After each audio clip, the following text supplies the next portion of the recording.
네, 이제 신세기 드림 클래스를 좀 시작해 보도록 하겠습니다.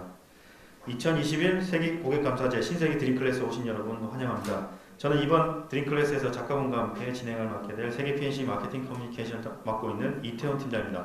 반갑습니다. 네, 일요일 아침 귀한 시간 내주셔서 정말 감사드립니다. 저희 세기 PNC는 3월 4일 대한민국 최대 사진 영상 이커머스인 세기몰을 오픈한 지 벌써 100일이 됐습니다.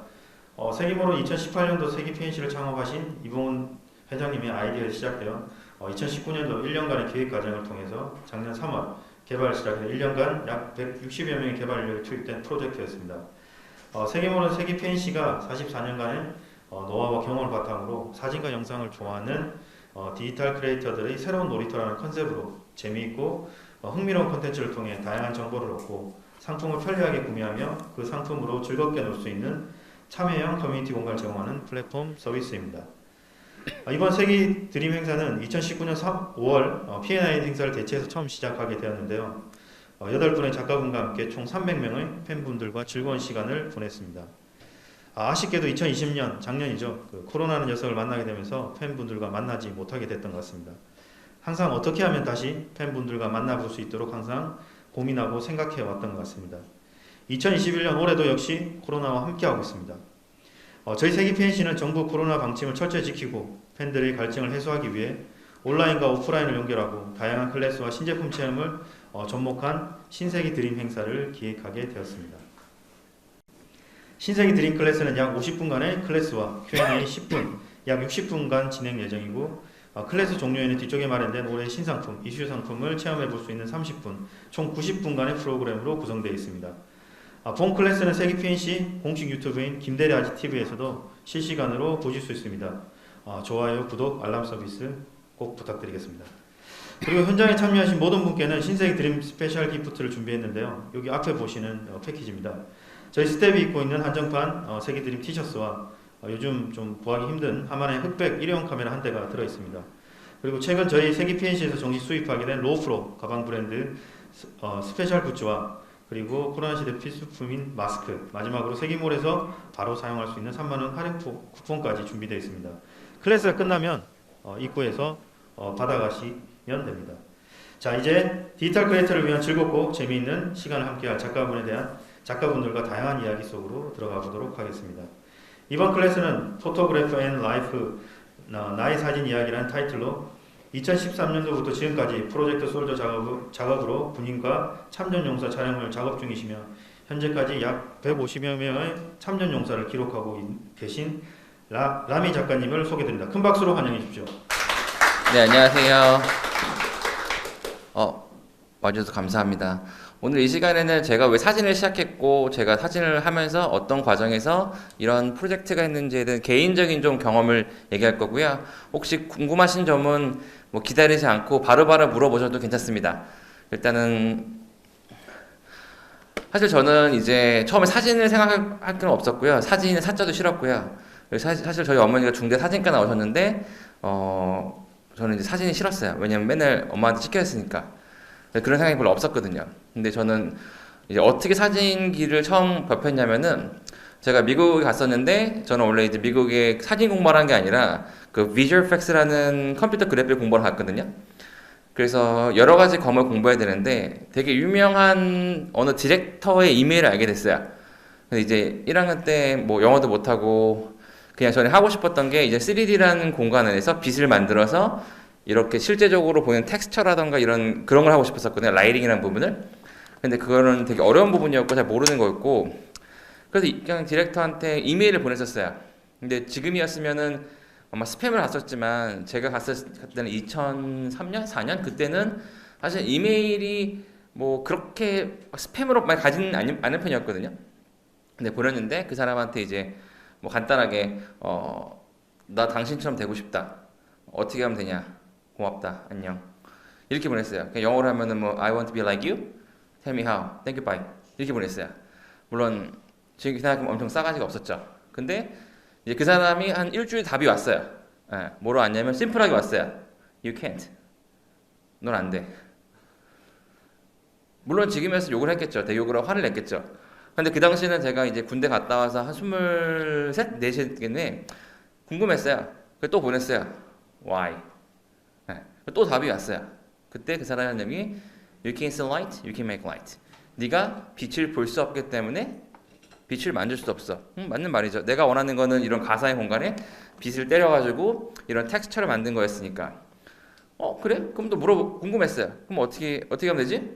그러면 How can I do? 물어봤더니 그 사람이 좀 더 길게 왔는데 우리가 하고 있는 모든 비주얼 아트는 이 세 가지 사면서로 있대요. 빛, 구도, 색. 요 세 개가 가장 중요한 요소인데 마찬가지로 우리가 하는 시리즈도 이 세 요소에 마찬가지고 근데 가장 이 베이스가 그림이라고 그랬어요. 페인팅을 해봐라. 왜냐면 그 빛, 구도, 색을 그림 안에서 모두 컨트롤할 수 있기 때문에. 근데 이제 그럼 시간이 오래 걸리잖아요. 물론 저는 아트스쿨 나왔기 때문에 1학년 때 뭐 드로잉, 페인팅 되게 많이 배워요. 거의 2년의 시간을 배우는데 그게 배운다가 되는 게 아니라 정말 스킬이 많이 필요하고 시간이 필요한 작업인데 시간이 없잖아요. 그래서 이제 난 이거 하러 온 게 아닌데 내가 보냈죠. 근데 그 사람이 그래? 그러면 좀 더 빨리 방법 알려주는데 자기가 봤을 때는 그건 빛, 구도, 색으로 이루어지고 즉석으로 만들 수 있는 게 하나 있는데 그게 사진이라 그랬어요. 그럼 사진을 찍어봐. 근데 이 세 가지 찍으면 어려울 거니까 한 가지 빼보자. 색. 그래서 빛과 구도로 사진을 찍어봐. 그럼 흑백 사진이 나올 거야. 이렇게 얘기했어요. 그러면 그럼 얼마나 찍으면 되지? 그랬더니 한 1년에 10만 장 정도 찍어보면 되지 않을까? 이렇게 얘기를 했어요. 근데 1년에 10만 장이면은 대충 계산하면 360일에 하루에 300장 정도 찍으면 돼요. 네. 뭐 그때는 약간 또 뭐야 장난해? 뭐 이렇게 했지만 제가 어렸었던 케이스였던 거고 그때는 사실 그 사람 말에 별로 의심하지 않았어요. 그리고 다행히 저 때 이제 그때 처음으로 그 보급형 DSLR 카메라는 그 캐논 20D 나왔어요. 그때 아마 1,500불 정도 했던 것 같거든요. 번들 렌즈 포함해서. 그래서 그걸 사가지고 이제 그때부터 찍기 시작한 거예요. 그리고 또 다행이었던 게 뭐냐면 제가 그때 거기 유학 갔다 온 샌프란시스코는 미국에서 가장 아름다운 도시 중 하나였던 거고 사람들도 좋았고 날씨도 좋았고 되게 사진 찍기 되게 좋았어요. 물론 한국하고 상황이 좀 달랐어요. 그래서 이제 학교 갈 때마다 뭐 학교 갈 때 찍고 친구 찍고 놀러 갈 때 찍고 밥 먹을 때 찍고 매일 찍었어요. 정말 매일매일. 그리고 일단 이쁜 도시예요. 그리고 뭐 거기 갔을 때 깜짝 놀랐던 거는 서울에서는 뭐 한 100m 예를 들면은 뭐 강남에서 뭐 남산타를 본다 그러면은 뿌예 이런 느낌이잖아요. 근데 거기는 이게 말이 돼? 그냥 정말 바로 앞에 있는 것처럼 모두 클리어해요. 깨끗해요. 공해가 없어요. 바닷바람 날아가기 때문에. 여러 가지로 그리고 거기가 구름도 많이 끼고 안개도 많이 끼고 여러 사진 찍기 좋은 곳이기 때문에 그냥 미친 듯이 찍었던 것 같아요. 되게. 그리고 1년 지나니까 뭐 대충 계산해 보니까 한 13만 장을 찍었더라고요. 네. 근데 그런 거 되니까 이 사람이 어떤 얘기를 하려는지 알았어요. 왜냐면 매일 학교 가는 길에 찍으면은 사람이 다르고 쓰레기가 다르고 차동차 달라요. 매일 반복해 찍으면은 되게 관찰력이 좋아져요. 네. 결국 그 사람이 했던 얘기는 이 사진을 찍으면 눈의 관찰력, 빛을 보는 능력을 길러라 그 얘기였거든요. 이게 그런 얘기구나. 그래서 이제 그때 잘 찍었던 뭐 한 10장, 15장 이렇게 모아가지고 이제 풍경사진 보내줬죠. 그때 이메일이 오더라고요. 예. Who are you라고. 예. 넌 누구냐. 생각해보니까 1년 동안 이메일 안 보냈거든요. 그래서 1년 전에 이메일을 이렇게 모아가지고 보냈더니 그 사람 얘기가 네가 누군지도 모르겠고 내가 무슨 얘기하는지도 기억이 안 난다. 근데 한 달에 자기가 이런 이메일을 거의 200통 이상을 받는데요. 예. 근데 해줄 때도 있고 안 해줄 때도 있는데 확실한 거는 네가 누군지도 모르고 내가 무슨 말인지 모르겠지만 너같이 내가 뭘 해서 시켜서 뭔가 했다는 사람이 5년 전에 어떤 백인 여자가 한 명 있었고 내가 두 번째였대요. 근데 그때 이제 뭐 아시는 분도 계시겠지만 옛날에 엠파스라는 게 있었거든요. 그래서 엠파스 이메일 썼었어요. 근데 엠파스가 갑자기 라이코스에 먹히면서 엠파스가 없어졌어요. 그래가지고 그 사람이랑 연락처랑 그게 갑자기 사라졌더라고요. 근데 그때는 사진할 생각이 없었기 때문에 별로 중요한 생각 안 했어요. 그냥 내가 유학 와서 좋은 경험했다. 사실 그게 시작했던 거고 그게 사진을 처음으로 제가 이제 접할 수 있었던 거였어요. 근데 저는 이제 유학을 비주얼 이펙트로 사진을 한 게 아니기 때문에 뭐 사진은 취미로 해야지 라는 생각을 하고 계속 했었어요. 근데 지금 이제 그 사진을 바꿨던 이유가 고민을 많이 해서 결론은 사진을 취미로 하고 비주얼 이펙트 해서 여기 졸업하고 직장 잡고 돈 벌어야지 이런 생각했는데 뭐 아시는 분들 계시겠지만 이제 종군 기자의 태상호 씨라고 계세요. 이제 그분하고 되게 친해가지고 같이 이제 그런 취재 많이 다니고 미군들 촬영하고 막 그랬었는데 형이 언제 서울이 샌프란시스코에 와가지고 이제 이런 얘기 고민을 했었어요. 되게 뭐 어쨌든 이런 지금 내가 비주얼 에펙스 공부를 하고 왔는데 사진을 찍는 시간을 많이 보내. 사진이 좋아. 근데 지금 진로를 어떻게 할까 고민 중이야. 이런 식으로 얘기했단 말이에요. 마음속으로는 그래. 비주얼 에펙스 공부라서 공부해야지. 근데 그때 이제 좋았던 게 그 태상호 씨가 어떤 얘기를 했냐면 딱 한마디 했어요. 너 사진 찍을 때 미쳐? 아니 비주얼 에펙스에 미쳐? 그랬어요. 아니 뭐 미치진 않고 재밌어. 근데 형이 제가 사진을 찍을 때 약간 미친대요. 예. 그럼 인생에서 하나 할 수 있으면은 좋아하는 것보다 미치는 거 하는 게 낫지 않아? 그래서 이제 그 다음날 학교가 전과했어요. 그래서 한 2년 까먹었죠. 예. 그래서 그 다음부터는 이제 그 아카데미 아트 유니버시티라는 학교에서 이제 포토 그 사진과의 다큐멘트 에디토리라는 파트에서 이제 정식적으로 사진을 공부하게 됐던 거고요. 그게 사실은 처음에 시작하게 된 계기였습니다. 그래서 그때 찍었던 것들이 뭐 이런 사진이었는데 사실은 그냥 봐도 볼 수 있지만 되게 오랫동안 기다렸거든요. 예를 들면은 이 케이블카가 여기 왼쪽 사진 케이블카가 멈춰 있지 않아요. 저렇게 한 대만. 이게 새벽 1시 반에 끝나는데 1시 반에 마지막 열차예요. 그리고 여기가 이제 차가 다니는 그 곳이고 여기서 엄청나게 세게 올라오거든요.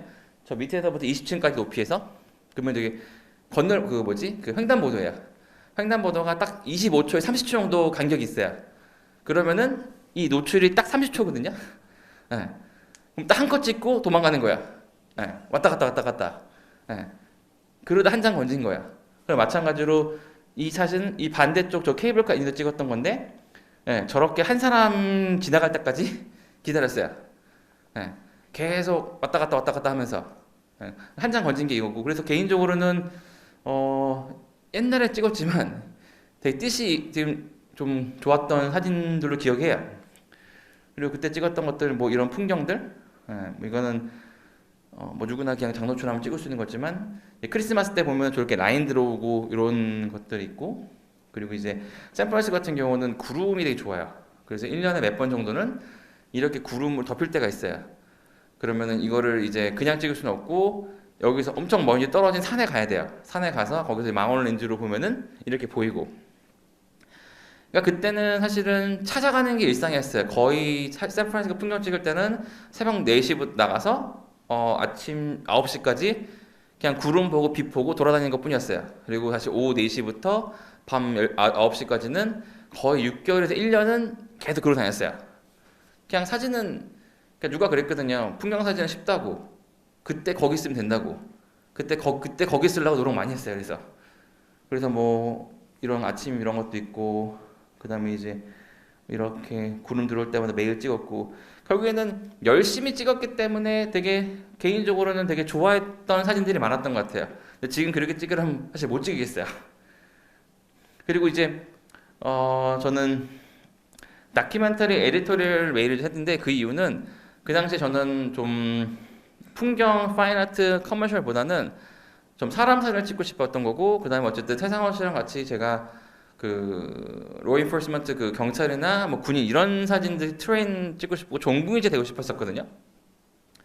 그래서 이제 약간 익스트라 이미지, 나만 찍을 수 있는 이미지에 대해서 되게 좀 환상이라던가 좀 욕구가 강했었어요.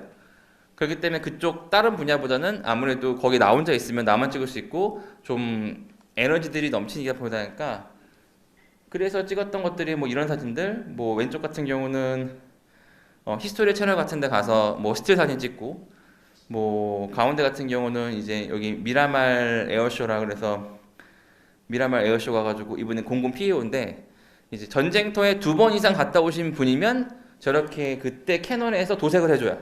네, 이 여자분 같은 경우는 아프간, 이라크 2번 갔다 왔거든요. 그래서 저런 캐런 그 카모플라이라 그러는데 저렇게 도색된 그런 카메라 갖고 오신 분들은 전쟁 때 2번이나 갔다 오신 분들.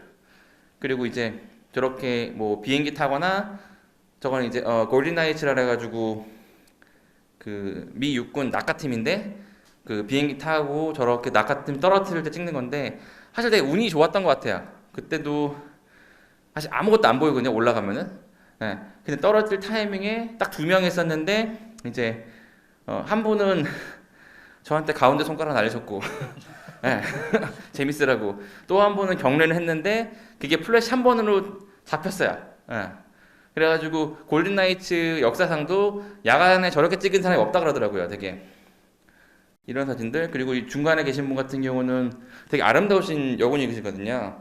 근데 같이 가다가 아들 둘이 막 따라오더라고요. 자랑스럽게 아들들 얘기하고 자기 마린이고 자기 아버지 마린이고 자기 남편 마린이고 해병대, 자기 아버지도 해병대고 자기 할아버지도 해병대고 자기 증조할도 해병대야. 와. 근데 그래서 물어봤죠. 너네 아들도 해병대 보낼 거야? 그랬더니 미쳤어? 이러더라고요. 재밌는 분이셨어요. 그래서 그때 찍었던 것들은 뭐 경찰들 뭐 수화시라던가 그래도 대테러팀 훈련이라던가 저런 식으로 저는 이제 가서 뭐 훈련 장면 찍고 저런 걸 되게 좋아했었거든요. 물론 밀떡은 아니었어요. 그냥 저는 저렇게 좀 익스트림한 이미지를 좋아했기 때문에 저런 사진들을 많이 찍었던 것이었고 그 다음에 이런 에어쇼에서 비행기 찍는 거 좋아했었고요. 이것도 그때 20D, 5D구나. 이건 5D 카메라를 찍었는데 운이 좋았어요. 우연히 이제 그 F-117이죠. 스텔스 지금 은퇴한 핵인데, 은퇴한 기체인데 이 기체가 거의 밑에 찍은 게 거의 없어요. 다 위에만 찍고 옆에만 찍었지. 근데 이제 그것도 우연히 찍었는데 보시면은 흔들리긴 했지만 이렇게 디테일하게 표현돼 있더라고요.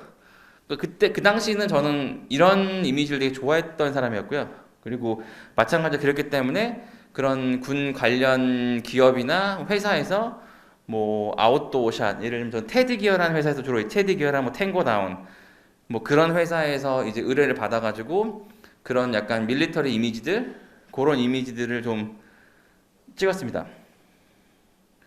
네. 그래서 원래는 사실 종군 기자 되고 싶었었어요, 되게. 근데 이때 이제 되게 많이 찍었거든요. 저는 그때 제가 알기로는 저는 무조건 많이 찍자 입장에서 그때 오디로 되게 한 5, 60만 장 찍었던 것 같아요. 엄청나게. 근데 결국에는 어느 순간 공허한 게 오거든요. 사람들이 좋다 그래요. 근데 내가 마음에 안 드는 케이스. 네. 그게 뭔지 몰랐어요. 그게 뭔지 몰랐는데 이제 우연한 기회에 제가 2008년에 그때 만나던 여자친구가 헤어졌거든요. 근데 그 친구랑 파리는 한 번도 안 가봤는데 항상 내가 너한테 파리에서 프로포즈를 해줄게라는 말 되게 많이 했어요. 오랫동안 알다가 만난 친구였기 때문에. 근데 헤어지고 나는데 왠지 그 친구가 파리에 있을 것 같았어요. 말도 안 되는 이유지만 파리에 가야 될 것만 같았어요. 네, 그래서 파리에 갔어요. 그리고 일주일 동안 그냥 파리 가면서 내가 느끼는 대로 그냥 우울한 감정 갖고 파리를 찍었던 거고 그때 슬프고 화나고 그리운 감정으로 파리를 바라봤고요. 근데 그 파리 사진이 보시면 되게 우울하거든요. 되게 좀 보시면 이런 식으로다.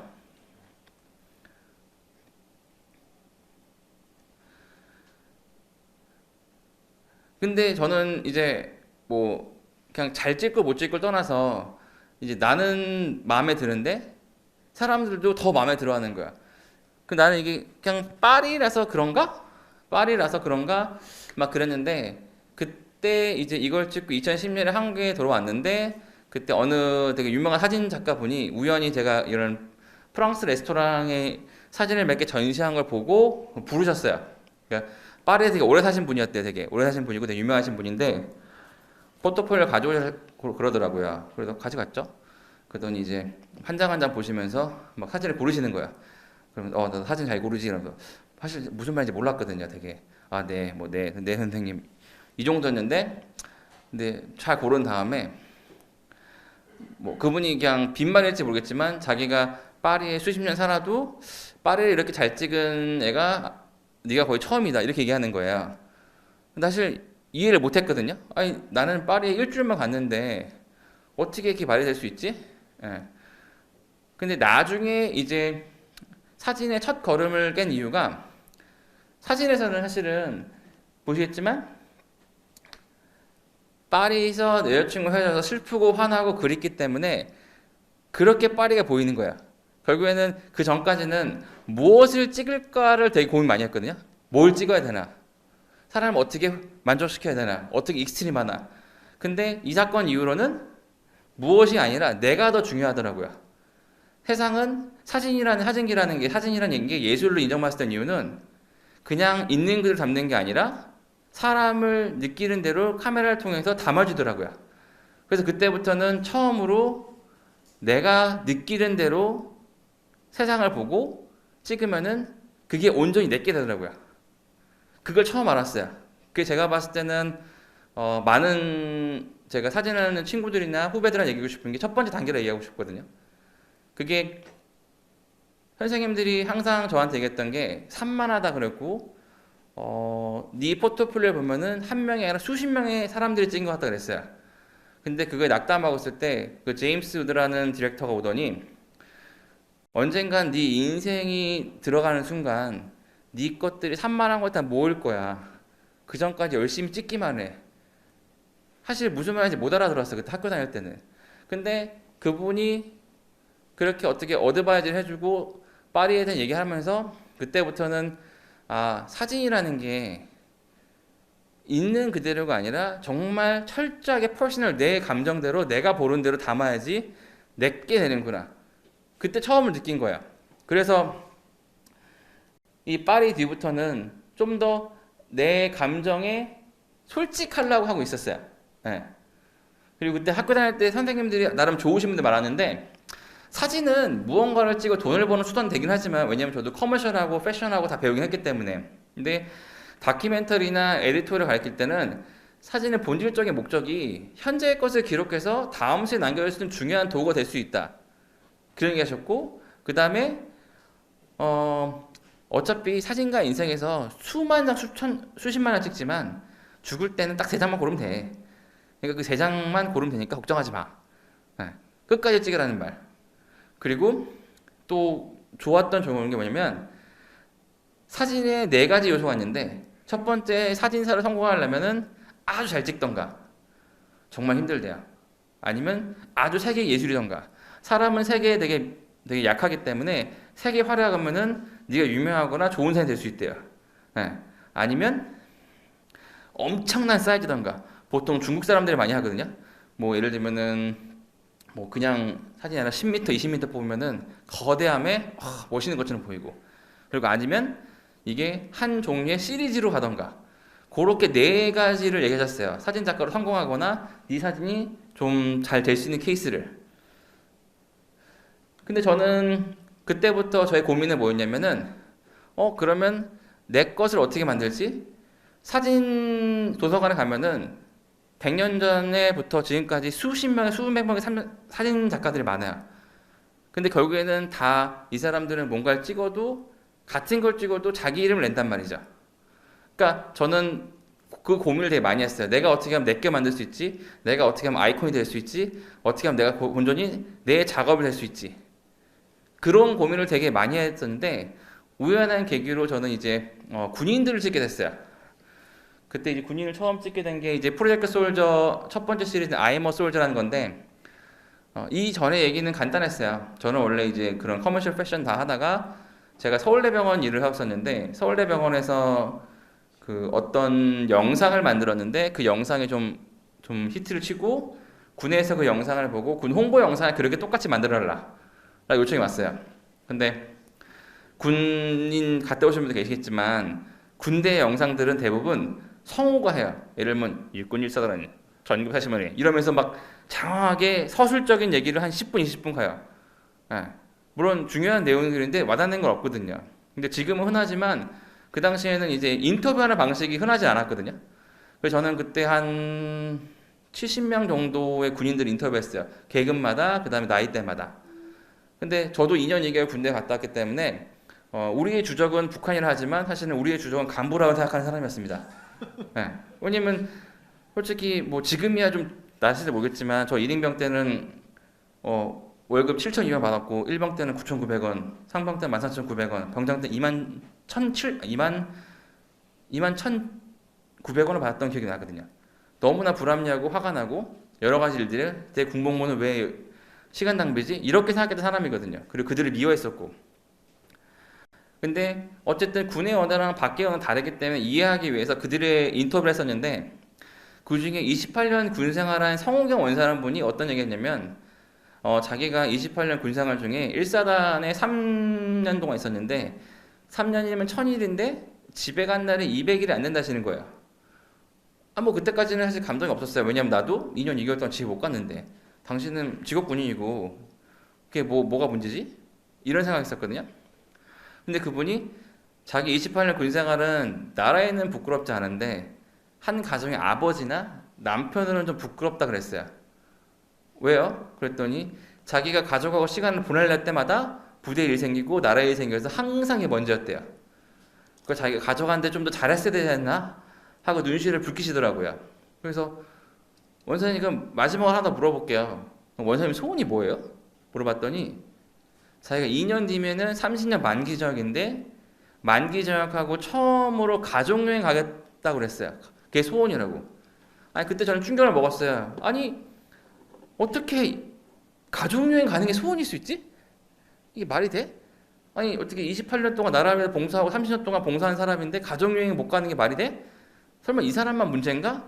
근데 그 당시 14년도에 군생활 20년 넘게 하신 분들이 가족여행 한 번 이상 가시면 거의 없었어요. 거의. 심지어 자기 애가 태어났는데 훈련 때문에 못 간 사람도 수두룩했어요. 그리고 그때 1사단에 어떤 사건이 있었냐면은 훈련 중에 어떤 중사가 핸드폰이나 연락하지 말라 그랬는데 몰래 핸드폰에 전화를 받다가 고위 간부한테 걸려서 징계받는 사건이 있었어요. 근데 그 중사가 왜 누구랑 통화했는지 절대 얘기 안 했어요. 그래서 결국에는 명명불복존죄로 6개월 감봉 받았어요.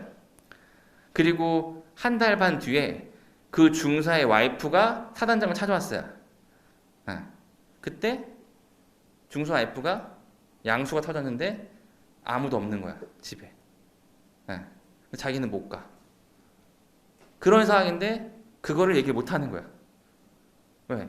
나라 일이 중요하니까. 그래서 사단장이랑 뭐 와이프랑 펑펑 울고 결국에는 취소되고 그때 그랬던 시대였어요. 정말. 그게 당연한 군인이기 때문에 당연하다고. 근데 저는 그런 얘기 듣는 순간 너무 부끄러웠어요. 왜냐면 내가 싫어하고 미워하고 군발이라 부르고 증오하고 업신여기 사람들인데 저 사람들은 자기 인생뿐만 아니라 자기 가족까지 이 나라를 지키겠다고 희생을 하고 있는데 나 같은 사람들한테 그런 취급받는 거야. 알지도 못하면서. 설마 이 사람이 부사관이고 계급이 낮아서 그런가? 그때 또 이런 얘기를 또 투수대 장군이 했더니 그분도 그 전날 회식을 하고 관세에 들어갔는데 이제 20대 후반 30살 가까이 된 딸이 관세에 있대. 집이 서울인데 대전에 있대요. 그래서 술을 드시고 갔으니까 또 아버지가 지금 장군일 때 시집 가야지 부조도 받고 잘 되고 화익감 오고 막 잔소리 하신 거죠. 아버지로서. 그랬더니 딸이 울면서 처음으로 아버지한테 당신이라 그러더래요. 당신 그거 아니야. 당신이랑 나랑 초등학교 5학년 같이 산 적이 없다. 내가 좀 더 당신이랑 같이 살고 싶으니까 여기 있는 거 나한테 그런 얘기 하지 말라. 둘이 펑펑 우셨다 그러더라고. 보니까 자기도 2지 3사단 강릉에 있을 때 대대장 할 때 처음으로 가족여행 2박 4일 간 게 군생활 29년에 처음이자 마지막이래요. 그런 사람들이 너무 많았던 거야. 그래서 내가 할 수 있는 걸로 이 사람들을 어떻게 하면은 좀 더 뭐랄까 봉사라보다 도와줄 수 있을까? 아니면 내가 뭘 해줄 수 있을까? 하다가 이제 우연히 저는 이제 01년 03학번을 얼룩무늬 군복 입었는데 지금 디지털 바뀌었거든요. 궁금해서 물어봤어요. 디지털 군복이 몇 종류나 되죠? 그랬더니 답은 몰라였어요. 아니 왜 몰라요? 군대에서 그런 기록을 잘 했어야지. 근데 육군 복무기를 보면은 거기에 이제 사진이 아니라 그림 그려졌어요. 전투복 그림 이렇게 정복 그림. 깜짝 놀랐죠. 아니 이걸 왜 기록 안 해나? 그랬더니 몰라요. 뭐 여기 군수과에 알아보세요. 정원과에 알아보세요. 핑퐁만 하지 모르는 거죠. 그래서 그러면은 제가 대한민국 군복을 좀 찍어보고 싶습니다. 그랬더니 그때 육군에서 25년 이상 근무하신 분들도 에이 미군이 멋있지. 우리 육군이 뭐가 멋있을까요? 내가 봤을 때 괜찮은데 근데 그때 이제 우연한 기회로 지상군 페스티벌이라는 뭐 홍보 영상 담당하면서 거기서 이제 이렇게 좀 흑백으로 찍을 수 있는 기회가 있었거든요. 예. 근데 윗분들이 흑백 영상도 좀 대박이 났고 군인도 흑백으로 찍다 보니까 아 흑백으로 군복을 찍으면 멋있구나 인식하신 거야. 근데 아무래도 그때 도와주신 분이 장군이 아니었고 그래서 힘든 점이 많았는데 다행히 그분 육사 출신이어서 그분들의 동기가 다 하단장이었거든요. 그래서 아름아름 그분들 하단장 도움 받아서 부대에 가서 비공식적으로 찍었던 거였어요. 다. 처음에 힘들었죠. 대구까지 한 명 찍고 그랬어요. 그때 찍었던 것들이 뭐 이런 보시면 왼쪽에다 보면은 뭐 의장대, 육군 의장대 되게 여러 가지인데 의장대보, 특전사보, 그다음에 저건 엉크맥이라 가지고 그 이렇게 찍다 보니까 오히려 미군이나 그런 유엔사에서 연락이 왔어요. 야 대한민국 지키는 너네뿐만 아니야. 우리도 지켜. 우리 왜 안 찍어줘? 오히려 훨씬 적극적이었어요. 저분은 이제 로버트 와트라고 캐나다 중령이고 그때 유엔사 부사령관이었는데 수염이 특이하잖아요. 근데 보통 군인은 수염 기르면 안 되거든요. 근데 유일하게 캐나다 군 중에 캐나다 해군이거든요. 캐나다 해군은 아프가니스탄 복무했는데 아프가니스탄 다들 수염을 깎으니까 아프가니스탄 현지에서 약간 적대적인 느낌 든다고 원하는 사람은 수염을 기르면 좋다. 그래서 캐나다 해군만 수염을 기를 수 있습니다. 그렇게. 네.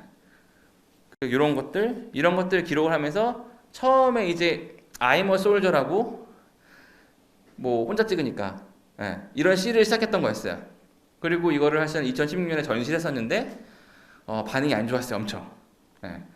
뭐 예를 들면은 이런 거죠. 사실 제가 땡전 한 푼 받은 게 없거든요. 근데 다들 그때 공식적인 군의 반응은 너 스타 되려고 우리 팔아서 장사 안 해서 좋겠다. 이런 반응이었어요. 아니 내가 돈을 바치고 내주지 않는데 무슨 소리 하는 거지? 어쨌든 그런 입장이었어요. 그리고 그 당시에는 민간인이 군인으로 사진 찍는 게 불가능했어요. 근데 그때 전시를 하고 더 찍고 싶었지만 그런 부정적인 여론이 되게 많았어요. 엄청. 특히 군에서. 근데 오히려 군인들은 뭐 이메일이나 전화나 문자나 뭐 카톡이나 편지나 이렇게 본인 부대와도 찍어달라는 요청이 많았거든요. 근데 명분이 없는 거야. 이제 그쪽 명분을 다 찍었잖아요. 다 돈을 찍었으니까 그만하세요. 그래서 그때 곰곰이 생각하다가 나도 군대에 있을 때 처음이자 마지막으로 편지를 써봤거든요. 그래서 군인들한테 왜 군인이 됐는지, 왜 당신이 사진 찍고 싶은지 그 이유에 대해서 손편지를 보내달라 했어요. 그럼 내가 어떻게 찾아가겠다고. 그리고 처음 편지 온 데가 1사단의 이제 그 이원석 하사라고 강한 지옥에 있는 분인데 자기는 병사였다가 간부가 됐는데 너무 힘들지만 자랑스럽다. 우리를 기록해달라. 다행히 근데 예전에 제가 원해서 갔었을 때는 되게 부정적이었거든요. 근데 반대로 그들이 원해서 가잖아요. 이 분위기가 완전 반전된 거야. 모든 걸 할 수 있고 모든 걸 오픈되고 하고 싶은 거죠. 근데 그때 똑같이 이렇게 혼자만 찍었는데 이제 한국 사람 특징 아시죠? 혼자 찍지 않고 같이 찍고 싶은 거. 그래서 이제 같이 찍어달라 해서 같이 찍을 때 그냥 찍지 말고 멋있게 찍으면 안 될까? 그래서 이제 그러면 현장에서 내가 이렇게 포즈를 해줄게. 거기 서 있어봐 이렇게. 가 시작했었거든요. 그래서 이게 시리즈 됐다 보니까 We Are Soldiers라고 두 번째 시리즈 된 겁니다. 그럼 가면은 개인 사진 찍어주고 단체 사진 찍어주는데 가면은 이제 현장에서 있는 그대로 거기 즉석으로 만드는 거야. 마찬가지로 여기는 아마 GOP에 근무하신 분 아시겠지만 여기 통문인데 통문 안에서 이제 뒤에 조명 하나 써서 찍었던 거고 헬기에서 새로 찍었던 거고 뭐 케이트 이런 식으로 찍었던 게 시간 빨리 가네. 그랬던 게 이제 위아 솔저 쓰고 근데 군인들하고 얘기하다 보니까 이 사람들이 또 가족 사진이 없더라고요. 그래서 찍었던 게 가족 사진 찍을 시리즈였어요. 근데 가족 사진을 그냥 찍으면 안 되고 이유가 어떻게 했냐면 그때도 마찬가지로 중령이 20년 군 생활했는데 내 와이프는 군인의 와이프로 20년 살았는데 군인을 모른대. 왜요? 그랬더니 글쎄요. 그런 거야. 결국엔 소통이 안 되는 거야. 아마 공군이나 해군은 관사가 부대 안에 있기 때문에 소통이 잘 없지만 육군 같은 경우는 밖에 있거든요. 그 특정한 날이나 계급이 아니면 부대 안에 들어오기 힘들어요. 즉 내 와이프, 내 아들, 딸, 엄마가 뭐 하는지 몰라요. 그래서 그때 아이디어가 뭐냐면 내가 2019년이지 19년 1월부터 6월까지 토일 잔행기업 하겠다. 사람을 모아달라 지원자를. 그래서 제가 한 5개월 동안 찍었어요, 이거를. 그러면 반드시 자기가 근무하는 자리에서 찍어야 되는 거야. 그러면 예를 들면은 첫 번째 같은 경우는 이 대장님인데 그 공병 대장님이세요. 예. 근데 처음에 그러면 불도저를 찍자 그랬더니 반대하시는 거지. 에이 이거 사모 와이프가 안 좋아한다, 애들이 안 좋아한다. 천만의 말씀. 엄청 좋아합니다. 결국에는 자식들도 그렇고 와이프도 그렇고 내 남편이 뭐 하는지 알고 싶었는데 안 알려주니까 얘기를 하면 뭐든지 보완이 돼, 다. 그래서 가면은 반드시 거기서 이 자리에서 5분, 10분 정도 내가 뭘 하는지 어떤 역할을 하는지 설명하라고, 브리핑하라고. 아, 그럼 잘 들으 엄청 좋아요. 그래서 이런 식으로 전체 찍고 마찬가지로 저것도 중사인데 그 저기 발칸포라 그래서 비행기 잡는 건데 엄청 추웠거든요. 저거 찍을 때 할머니, 엄마, 아빠, 동생 엄청 화냈어요, 저한테. 이 추운데 여기서 왜 찍어야 되냐고. 그리고 찍고 나서 따뜻한 내 몸에 들어오니까 할머니의 첫 한마디는 뭐냐면 내 손주 이런 추운데 일하는겨? 이 쇠붙이도 일하는겨? 할머니한테 왜 안 했어 이렇게 장갑을 사주게. 엄마 아빠 형 다 몰랐어요. 동생도 다. 결국에는 소통하지 않았기 때문에 몰랐던 분들에서 그래서 이런 식으로 그들이 현장에서 그들이 원하는 모습을 담아준 거야. 그래서 이게 We Are Soldiers Family라서 뭐 시리즈로 쭉 갔기 때문에 세 번째가 됐던 거고. 그리고 지금은 우연한 기회에 한국전 참여용사가 오셔가지고 사진 전시를 봤는데 궁금했어요. 멋있게 입고 있으니까 그 사람이 참여용사 아닌지. 그래서 물어봤어요. 누구냐고. 그랬더니 자기가 뭐 I'm US Marine Corps, Korean War Veteran, SARS 컬러트라는데 정말 달랐어요. 그 사람의 눈이라던가 그 말 자부심이라던가 되게 제가 그때 군인 2,000명 이상 찍을 타임이었는데 대한민국 군인하고 달랐어요. 정말 그 자부심이 그런 엄청난 아우라가. 그리고 사진에서도 담겼고. 그래서 궁금했어요. 아니 왜 저 사람은 남의 나라 전쟁에만 저는 자부심 있을까 궁금했던 거고, 사실 호기심은 뭐 참았어야 되는데 못 참아서 가서 물어보고 싶었던 거고. 그래서 프로젝트 솔저 많은 사람들이라는 파트 4 코리안 워 베테랑 시리즈는 그 호기심을 찾기 위한 여정이었고요. 그 여정 속에서 그 호기심에 대한 자부심에 대한 답을 찾아가는 거였어요. 그럼 가면은 이렇게 사진 찍어드리고 뭐 이런 식으로 마찬가지로 단체 사진 찍어드리고, 그러니까 군인 시리즈랑 똑같아요. 사실은 다. 그러니까 원래는 5번째 시리즈도 있었어요. 5번 시리즈는 이 소방관 경찰관 시리즈였고, 그러니까 프로젝트 솔저는 사람들이 프로젝트라 그러니까 일시적으로 멈출 줄 알았는데 사실 그게 아니라 프로젝트 솔저는 군인 및 참전용사 유니폼을 입고 나라를 봉사하시는 분들의 감사함을 전하고 그들의 이야기의 모습을 기록해서 전달하는 게 목적이었어요. 그러니까 멈추지 않고 계속 하는데 지금 급한 거니까 계속 이제 이 한국전 참전용사 시리즈를 하는데 뭐 5분만 더 설명해 주면 괜찮습니다. 네. 이 자부심의 답은 한국 사람들이었어요. 이유가 뭐냐면 국군, 그러니까 개인적인 건데 국군 참전 유엔군이랑은 다르세요. 왜냐면 참전의 이유가 다르기 때문에. 국군은 일제 강점기에 걸쳤기 때문에 이분들의 모든 얘기하신 거는 나라 없는 서러움은 집 없는 것보다 서럽다 그랬어요. 그래서 어차피 여기서 패하고 공산주의 나라 뺏기면은 죽는 게 나아, 이런 마인드였어요. 그래서 진짜 임전부터 정식으로 무기가 없으나 식량이 없으나 부족하나 중요하지 않았어요. 그냥 끝까지 지키고 싸우는 게 중요했던 분들이에요. 근데 그분들은 어쨌든 유엔군의 도움으로 전쟁에 이기고 돌아왔지만 자기 생활이 없었죠. 왜? 이 나라가 폐허됐기 때문에. 그래서 이 나라를 처음부터 아무것도 없고 똥찌게 짊어지고 평생을 노력해서 이 나라를 살리겠다고 오신 분들이었어요. 그리고 나라가 70년대, 80년대 잘 되기 시작하면서 이제 본인들이 삶에서 은퇴하고 그런 만족감을 얻어야 되는데 아무도 고마워하지 않아요. 더 이상 한국전쟁 얘기하지 말라 그러고. 그래서 대부분 군부 참여용사분들은 한만 남으세요. 한이 많으세요. 내가 이 나라를 어떻게 지켰는데, 내가 어떻게 싸웠는데. 반면에 유엔 참전용사는 똑같이 1945년에 사건이 있었지만 우리는 해방이었고 유엔 참전용사는 그때는 2차 대전 종전이란 말이에요. 그리고 유엔 참전용사분들이 아버지, 형들, 삼촌들은 다 2차 대전 참전용사였어요. 옆집 사람도. 그렇기 때문에 2차 대전의 가장 중요한 가치는 자유였어요. 그 자유 덕분에 우리 해방을 맞았던 거예요. 원래 정도로 그냥 역사의 순리라면은 연합군이 승리했으면은 조선은 당연히 연합군의 식민이 된 게 맞는 거였어요.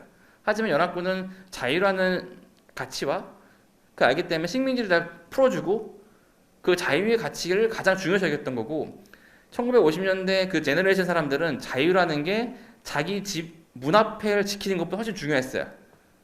그래서 한국 전쟁이 났을 때 많은 사람들이 끌려오긴 했지만 그때 젊은이들은 내 아버지처럼 내 삼촌처럼 형들처럼 군복을 입고 총을 들고 자유를 전파하는 게 그 젊은이들 사명이었던 거고 그래서 많은 수의 한국전 참전 용사들이 참전합니다. 그리고 2차 대전 때 95%의 연합군 병력이 전역하게 되기 때문에 병력이 없어서 연합군의 95%의 병력은 17세, 20세 사이입니다. 평균 18.5세고요. 그래서 그분들이 71년이 지나도 현재 88세, 90으로 아니 살아계신 거고요. 근데 그분들 마찬가지로 고등학교 졸업하고 왔는데 전쟁이 어느 순간 이긴 것도 진 것도 아니고 땅을 뺏은 것도 뺏긴 것도 아니고 사람만 죽어나갔어요. 끔찍한 것만 보고. 한국전쟁이 동서양의 만남으로 2년 전쟁으로 거의 최초였거든요. 엄청 잔인했대요. 그런 트라우마 속에 본인의 삶이 돌아왔는데 아무도 그들한테 잘했다는 얘기 안 했어요. 왜냐면 그들은 참전용사가 아니었기 때문에. 그 이유는 유엔군으로 갔기 때문에 그들은 미군, 영국군 온 게 아니었어요. 그래서 그들의 입장에서는 아무런 혜택을 받지 못했대요. 너는 유엔군의 폴리스 섹션을 갔던 거지 군인을 갔던 게 아니야. 본인은 전쟁을 치러 왔는데 우리는 유엔군이 왔기 때문에 도움을 받았지만 그래서 그들의 머릿속에서 그들의 가슴속에 점점 한국은 잊혀져 갔어요. 왜? 떠나왔을 때 폐허했던 곳이고 저기서는 아무것도 못 살아남을 거야. 이긴 것도 진 것도 우린 헛짓거리 했어. 이런 마음으로 하셨어요. 근데 제임스 H. 모어라는 사람이 그 딸이 샌디 모어라는 사람이 연락이 왔어 작년에. 어떤 얘기를 하냐면은 1988년 TV를 봤는데 서울올림픽 때 너무나 화려한 모습을 보고 우리는 우와 이러고 있는데 아버지가 눈물 흘리더래. 펑펑 우시더래. 자기 영문을 몰랐대. 아버지가 이제서야 내가 참전했던 이유를 알겠어. 이제서야 내 가장 친한 친구가 죽고 내 동료들이 죽었던 이유를 알겠어. 그제서야 처음으로 왜 자기들이 참전했고 그 이유를 발견하셨대요. 잘 살기 때문이 아니라 그들의 젊은이들은 가장 중요했던 가치가 자유였거든요. 근데 아무것도 없고 폐허했던 땅에서 아무것도 못 폈던 땅에서 우리가 다만 그 자유의 길을 줬을 뿐인데 한국 사람들이 똥찌개 짊어지고 열심히 일하고 자유와 민주주의가 정확히 성립된 국가로 발생해 준 거예요. 많은 한국 사람들은 우리나라가 잘 살기 때문에 그 사람들이 자부심 있다는 게 아니라 제가 찾아본 여장 입장에서는 그들의 자부심은 대한민국 자체고 한국 사람 자체가 자부심이에요. 왜냐면 그들이 어렸을 때 꿈꿨던 이상의 유토피아를 만들었던 사람들이기 때문에. 그래서 저는 그 사실을 알고 아 이런 거를 조금 더 기록하고 더 늦기 전에 더 많은 사람한테 알려주겠다고 시작했던 건데 이게 운이 좋아가지고 유퀴즈라는 프로그램을 통해 나가서 더 많이 알려졌던 거고 그래서 더 많이 이렇게 강의도 하고 전시도 하고 더 많이 할 수 있는 이렇게 했던 겁니다. 그리고 아까 사진이라는 부분에 대해서 이분들이 다 겁쟁이라 얘기하세요. 왜지? 그 이유는 한 가지 살아 돌아왔기 때문에 영웅 거기서 죽은 애들이 영웅이지 나는 겁쟁이야. 내 중대 다 죽었어. 나만 살아남았어. 난 정말 겁쟁이야.